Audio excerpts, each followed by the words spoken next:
Welcome to Psyched Out. Let's get straight into 4 ways of managing your emotions in the moment. We all have emotions: happiness, sadness, anger, stress. It's like having a party in your brain, but half the guests showed up uninvited. So today, we're looking into tackling the chaos with 4 super healthy ways to manage your emotions without having a total meltdown. 1. Journaling. But not in the Dear Diary way.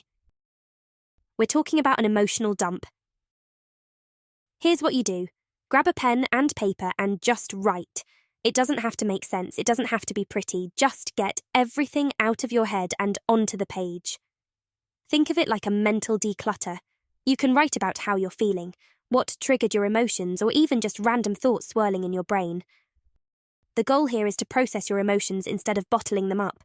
Because let's face it, emotions have a way of leaking out when you least expect them to, usually in the form of snapping at the wrong person or crying over a commercial.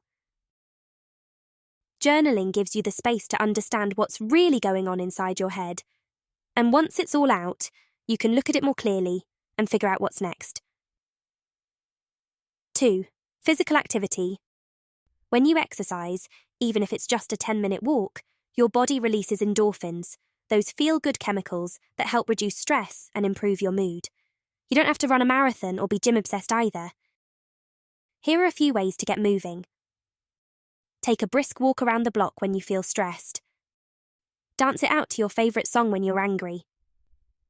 Do some stretches when you're feeling overwhelmed. The point is to get your body engaged so that your mind can process emotions more effectively. Plus, if you're angry, a punch bag or a quick sprint is a much healthier outlet. 3.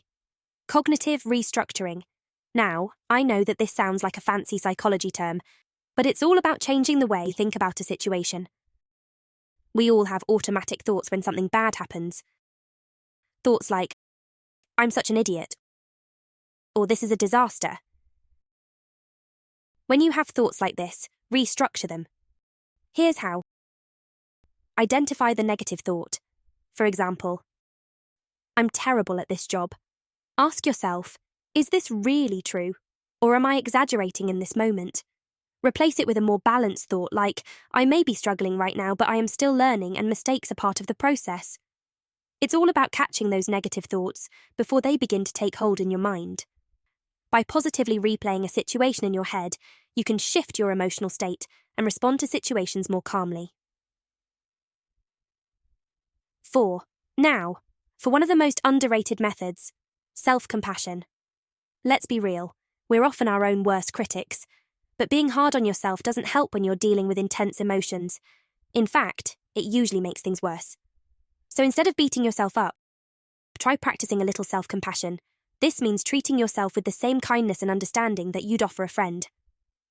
Here's how to start. 1. When you're feeling down or overwhelmed, take a moment to pause. 2. Acknowledge your feelings without judgment. Say something like, it's okay to feel this way. 3. Remind yourself that everyone struggles sometimes. You're not alone. Self-compassion isn't about making excuses or avoiding responsibility. It's about recognizing that you're human, and that's okay. Studies show that people who practice self-compassion are more resilient and better at managing their emotions. And a bonus tip that you can implement in any scenario. 5. The 90-second rule. Here's an interesting fact. Emotions only last for about 90 seconds. That's it. Although it feels like they drag on for hours sometimes. If you're still upset after this time, it can be due to your mind replaying the initial emotions of the event on loop, but you can break that cycle by implementing the 90-second rule. Next time you're angry, take 90 seconds and evaluate how you feel after. You'll be amazed how quickly your Hulk moment passes.